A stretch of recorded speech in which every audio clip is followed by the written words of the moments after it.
Despo Routy, on ne va pas vous le présenter. On va vous présenter un de ses principes, celui qui, selon lui, fait la crédibilité. 2010, il le pose lui-même, sans détour. Pour être objectif, il faut savoir se mettre dans la peau des gens. Sinon, tous les policiers sont mauvais. Tous les blancs sont mauvais.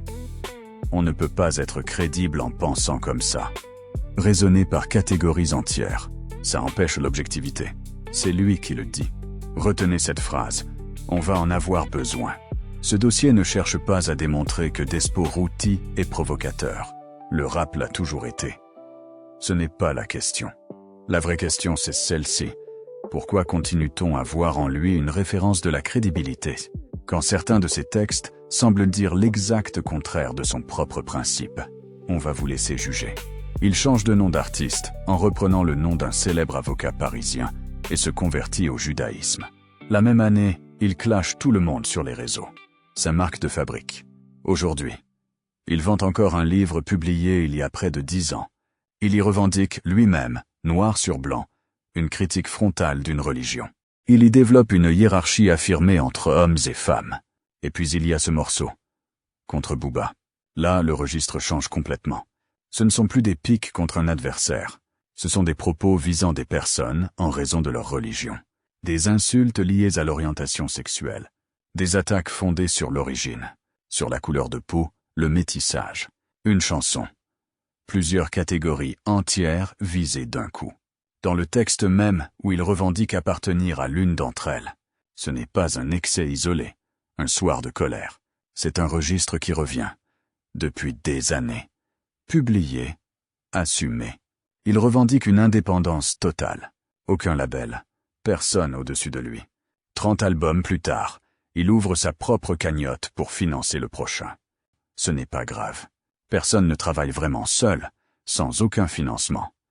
Ça vaut pour lui comme pour tout le monde. Ce qui est intéressant, c'est ailleurs. Ça ne supprime pas une dépendance. Ça la déplace. Avant, un label le finançait. Maintenant, c'est le public. 1 euro à la fois.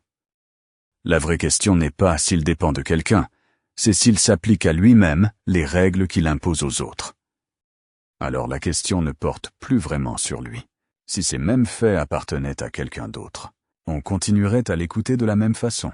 Regardez, sur la cagnotte elle-même, un contributeur explique que Despo lui a apporté objectivité. Remise en question. Liberté de penser. L'équipe de Despo répond. Elle reprend les mêmes mots. Cette remise en question, cette liberté de penser, disent-ils, valent plus que n'importe quel don. Les mots mêmes du principe de 2010. Employés comme si rien, absolument rien de ce qu'on vient de montrer, ne pesait dans la balance. Une crédibilité ne disparaît jamais d'un coup. Elle se transforme. Au début, on croit quelqu'un parce que ses actes donnent raison à sa parole. Puis, un jour, on continue de le croire malgré ses actes. C'est peut-être là que la frontière entre crédibilité et croyance devient plus difficile à tracer. Le philosophe Paul Ricoeur posait une distinction qui pourrait résumer « rester le même dans le temps », c'est une chose. Tenir parole envers soi-même, envers ses propres principes, malgré le temps qui passe, en est une autre. Alors la question qu'on vous laisse n'est pas sur Despo Routy.